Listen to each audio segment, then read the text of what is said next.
Assalamualaikum warahmatullahi wabarakatuh. Waalaikumsalam warahmatullahi wabarakatuh. Saya Zulfali, calon CGP Angkatan ke-9 dari SMP Negeri 1 Mesir Raya, Kabupaten Aceh Besar. Saya hari ini bersama rekan guru saya, yaitu Ibu Mutia. Beliau adalah guru bahasa Inggris yang mengajar di SMP 1 Mesir Raya. Nah, pada kesempatan berbahagia ini, saya mengajak beliau untuk pra-observasi mengenai supervisi akademik tugasnya di modul 2.3. Nah, Assalamualaikum Bu Mutia, apa kabar hari ini Bu? Waalaikumsalam, terima kasih Pak. Alhamdulillah saya kabar baik.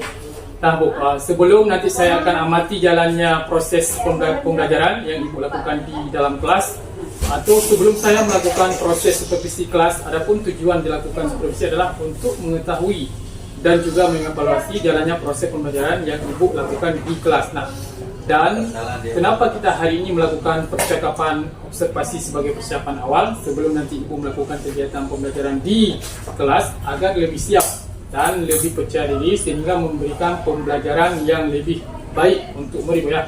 Nah, di sini sebelumnya saya ingin menyampaikan beberapa pertanyaan kepada Ibu. Apakah Ibu sudah siap, Bu?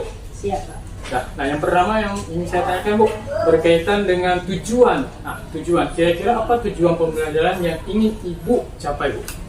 Ya, menurut berdasarkan rancangan saya, tujuan yang akan saya sampaikan ada 3. Yang pertama yaitu struktur bahasa dari kalimat yang sedang berlangsung yang akan saya ajarkan kepada siswa.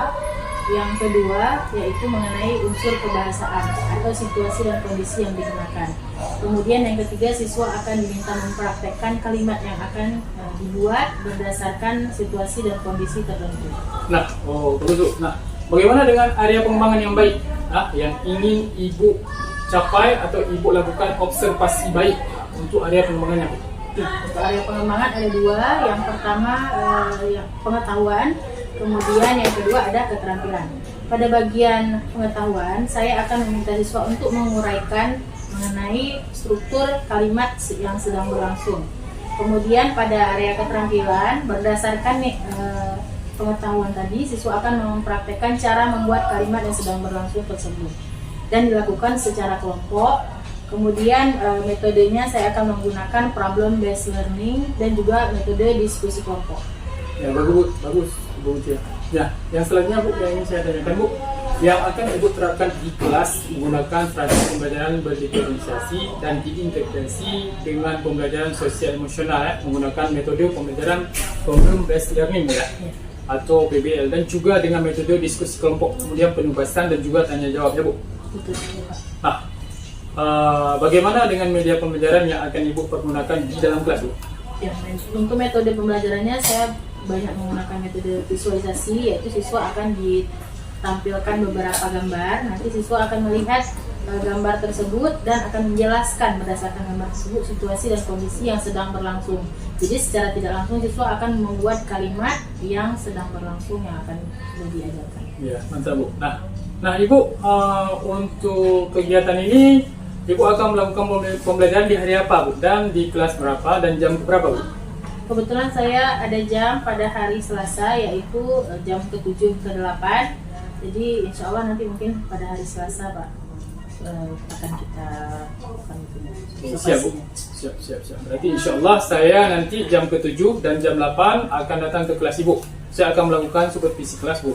Nah, saya akan melihat dan juga mencatat hal-hal apa saja yang terjadi di dalam kelas nanti. Nanti setelah itu setelah Ibu lakukan kegiatan observasi atau pembelajaran di dalam kelas, kita akan adakan percakapan lagi Bu. Nanti akan dihadiri oleh PP saya, dan didampingi ke dalam kelas. Nah, sebelum kita akhiri, kira-kira apa yang sudah Ibu dapatkan dari hasil percakapan kita Bu? Berdasarkan hasil percakapan, mungkin kita mendapatkan gambaran Pak. Saya mendapatkan gambaran bagaimana nanti kegiatan akan berlangsung dari awal hingga akhir dari observasi nanti. Makanya itu akan saya gunakan untuk persiapan saya pada hari H agar lebih baik. Oke Bu, terima kasih Bu atas waktunya dan sudah bersedia berbincang-bincang dengan saya di percakapan pra-observasi. Sampai bertemu di kegiatan observasi kelas di tahun 2024 pada semester genap ya. Baik. Nah, demikianlah percakapan kami hari ini. Sampai bertemu di kegiatan observasi kelas dan juga percakapan pasca observasi. Wassalamualaikum warahmatullahi wabarakatuh. Waalaikumsalam warahmatullahi wabarakatuh.